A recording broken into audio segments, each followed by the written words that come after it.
This is the Horse Radio Network. This is episode 965 of Horse Tip Daily.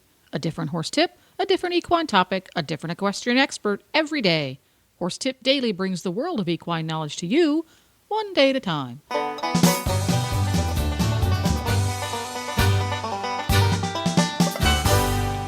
Hello, Coach Jen here, and thanks for tuning in to Horse Tip Daily. Today, Hillary Moore Hebert, senior editor of Dressage Today magazine and DressageToday.com, joins Dressage Radio Show co-hosts Reese Kofler-Stanfield and Phil Parks to chat about training horses as individuals. And then the discussion moves on to the pitfalls of pinholing your pony into a training regime, or according to what breed it is. And we'll get right to our tip after this message from Kentucky Performance Products. This Nutrition Minute is brought to you by Kentucky Performance Products, the company that simplifies your search for research-proven nutritional supplements at kppusa.com.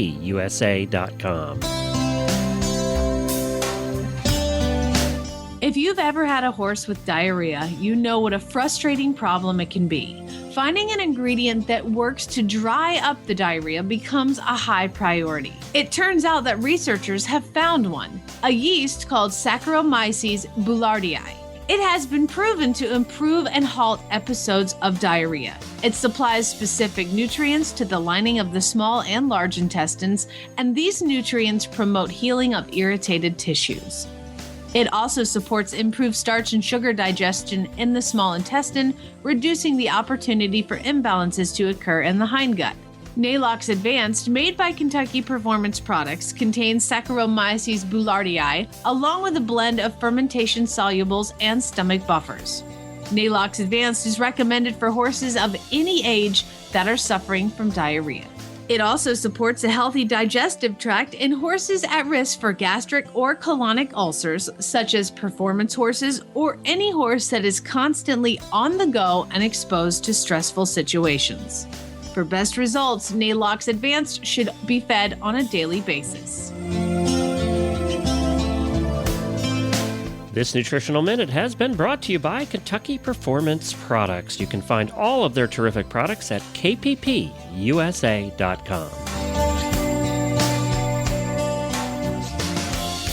So now focusing more on training stuff, this month is our Baroque issue, which I love. I think there was a shirt I saw that said, "I'm going Baroque," and it showed a little, fury horse underneath. I like it. It's kind of cool. I like it. I just got it. The focus is on, speaking of vacations, horses, and, nonstop. I don't have a PRE, but I'm definitely going broke in the sport. Yeah, me too. So we had a focus on that, which I think is really fun because I think that it is talking about a lot of different things. And one of them that we have is Nicholas Fife talks about training the horse that he has going that is a PRE. But I thought it was really interesting because we did this interview with him about training them, and his answer wasn't like, oh, you need to do this, this, and this. He said, I treat every horse as an individual. So don't ask me about the breed. I just look at what their strengths and weaknesses are, and I tailor the program to that. And I thought that was really, really interesting because I think that there's kind of this approach now where people say, oh, you've got the Friesian, and they tend to be a little bit out behind and kind of tight in the neck. And you have the Arabians, and they don't come into the contact. Or you have, mares, and they tend to be a little bit squirrely sometimes with the leg. But, I thought it was interesting for him to say, okay, I look at every horse, and I just look at them for who they are, and I create a program based on that. And it was really refreshing, I thought, for him to kind of think about it like that. Because I think it's something that I do, but I think that there is kind of that, oh, I specialize in this breed or this breed. And I'm not sure that that's a clear of an answer. It's sort of saying, okay, maybe there's things you should look for, but you really should treat them as individuals. And I was wondering if you guys had experiences with horses of a breed or, a gender or whatever that might have taken you a bit by surprise. Yeah, I actually had my first Lusitano that I've ever trained. He's been here for a year, and it was a really interesting experience for me. And I went in, my client very much wanted either a Lusitano or an Andalusian. That was what we went to purchase.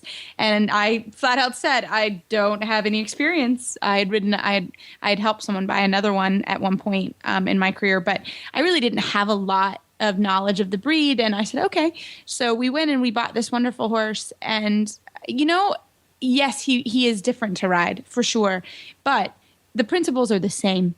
He would have a really nice, beautiful headset and neck, and the owner says, "Oh, he looks so great." And I'm like, he's not on the bit. Actually, he's not really coming from behind. He's not really going to both reins. So I learned that with him. It's all the same stuff, really, at the end of the day. So I really enjoyed the experience. Really, really fun horse, and fun experience to train one. So.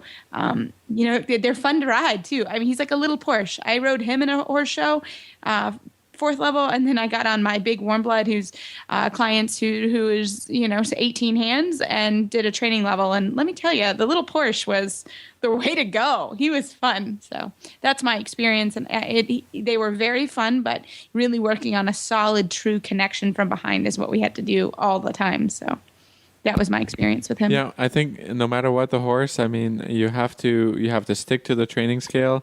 I see sometimes people are like, well, this is a such and such horse or whatever, and they don't really need to work on this or that, and I think that's really, you don't make excuses for horses. They have to fit in the training scale, and they have to achieve, whether it's a PRE or Friesian or a thoroughbred, they have to achieve the levels of the training scale before you get to move. I think with these horses are super good at collection, right? With the up and down trot and that, and you can really jump a lot of steps if you just want to do Piaffe Passage, right? I mean, this is just an example, but it's not okay in the end, because you have to train everything else, and you have to develop the horse, and you have to get the right muscles and get the back really working. That's something that's so important in every single horse, and not to be blind to those things because it has a fancy up and down movement. So I think when you can do that, and you break it down, and you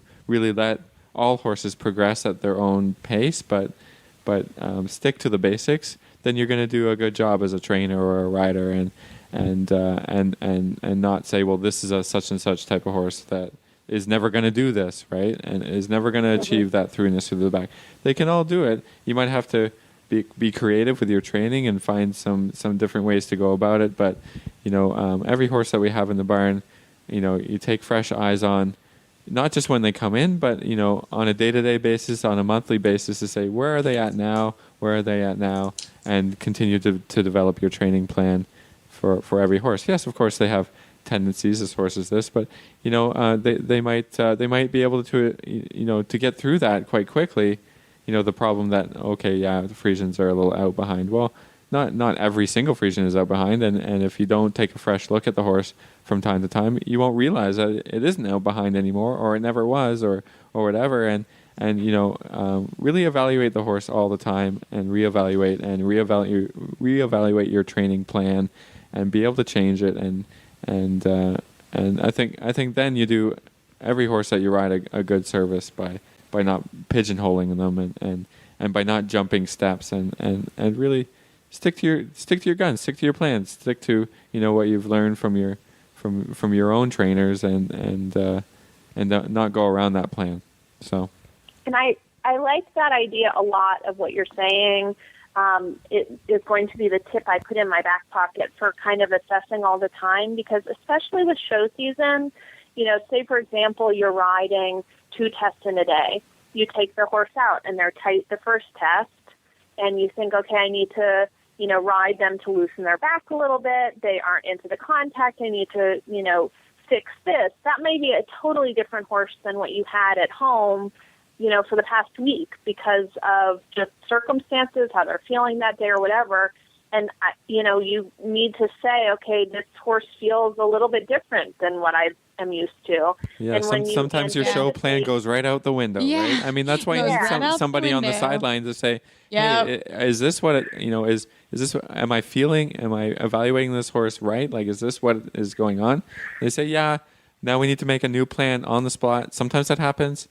Yep. And you need, somebody to talk about it with, that's really helpful. And being open to that idea, yeah, right? just being open to changing your plan. Understanding that your horse can be changed, yeah. Well, there you go. If you enjoyed Reese and Philip chatting with Hillary all about things dressage, you can tune in every week at dressageradio.com. You can also find lots more tips on topics ranging from barn care to websites for horse people at horsetipdaily.com. Just look for the topics drop-down menu on the left. Or, even better, you can have every single one of your favorite Horse Radio Network shows with you wherever you go with our free app for iPhone and Android. Just go to your app store and search Horse Radio Network. You can download it today. It's quick, it's free, and it's easy. This podcast has been made possible through the generous support of Kentucky Performance Products and listeners like you. To find out how you can become a listener like you, go to horsetipdaily.com and look for the Become an Auditor's banner in the center of the page. For as little as $1 a month, you can help support Horse Radio Network programming and qualify for nifty auditors-only perks. The Horse Radio Network and the Horse Radio Network hosts are not responsible for statements of guests or their opinions. Use your own judgment when listening to the tips provided by the experts on Horse Tip Daily.